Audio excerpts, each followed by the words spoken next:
Greetings smartwatch fans! Eto, babalikan ulit natin ang Xiaomi Smart Band 9 at i-address natin yung katanungan ng ating smartwatch fans kung ano nga ba yung mga sports na available sa ating Xiaomi Smart Band 9. So kung interesado kayong malaman ano nga ba yung mga listed na sports sa bagong fitness tracker ng Xiaomi, panoorin ang video na ito. Okay?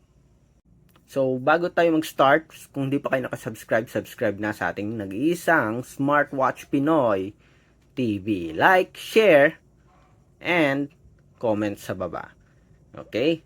So, tingnan natin. Again, tingnan muna natin yung design ng fitness tracker nito. Meron itong more than 100 sports function. Meron ding health at meron ding push notifications. So, dito tayo magfo-focus sa sports monitoring. Okay? So, meron tayo ditong workout. So, ito, yung pinaka-basic na sports na available sa smartwatch. Okay? May hiking, may outdoor, cycling, treadmill, jump rope, swimming, at iba pa.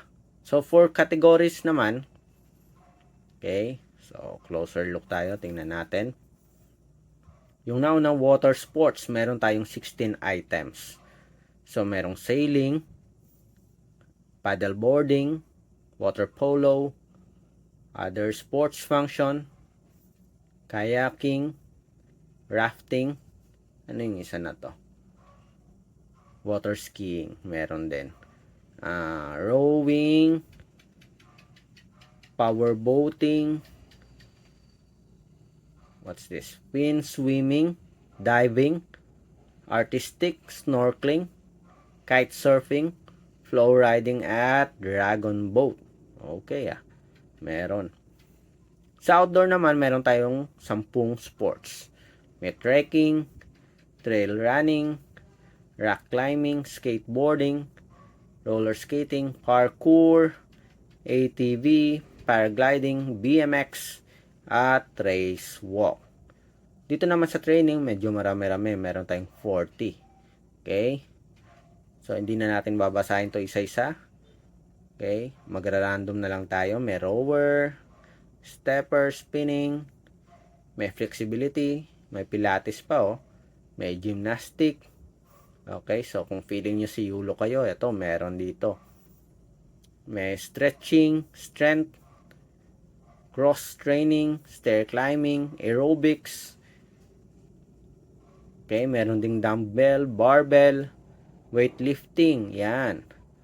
Okay, deadlift, sit-ups. So, marami siyang sports dito sa anong kategory ulit ito? Training. Okay, so loaded ng sports sa training. Aerobics, wall ball, dumbbell. Okay, air walker, meron din. Stepper,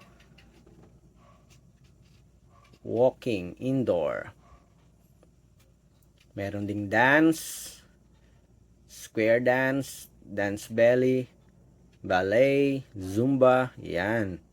Itong kinahiligan ng Pinoy sa umaga, zumba, folk dance, jazz dance, Latin, hip-hop, pole dance, breaking, at iba pa. Sa ball sports, tennis, yun. Meron tayong basketball, golf, soccer, volleyball. So, loaded din ng ball sports ito. Badminton, cricket, handball, bowling, billiards, meron din. Kung feeling nyo si Efren kayo, ito. Merong beach volleyball, sepak takraw, high alay, meron ding high alay, and dodgeball. Recreational sports, archery, darts, tug of war, hula hoop, kite flying, meron fishing. Okay, kung feeling nyo angler kayo, gusto nyo i-monitor yung activities nyo, meron din. Frisbee, swinging, meron ding sensory game, at iba pa. May ES Sports din. Okay, ano ba yung minomonitor sa ES Sports? Check lang natin. Ayan. Beats per minute at calories. Okay? So, habang naglalaro kayo, pwede nyong i-record yung heart rate nyo. Okay? Chess, checkers, bridge, at may board game din. Sa other games, anong meron dito? Equestrian. Okay? Yayamanin.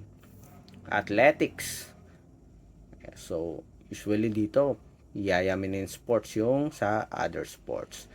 So, as you can see here, loaded ito ng iba't ibang sports function. Yung pinakamarami sa training at sa ball sports. Okay, training at ball sports yung maraming sports function. Okay? So, ayun. Yung mga list of sports function na available sa ating Xiaomi Smart Band 9. Aside from that, meron ding automatic activity tracking. So, monitor yung calories, steps, distance. Meron pa ditong graph directly sa fitness tracker. So, kung hindi pa kayo nakasubscribe, subscribe na, like, and share. Kung may katanungan about sa Xiaomi Smart Band 9, drop lang ng comment sa baba. Bye!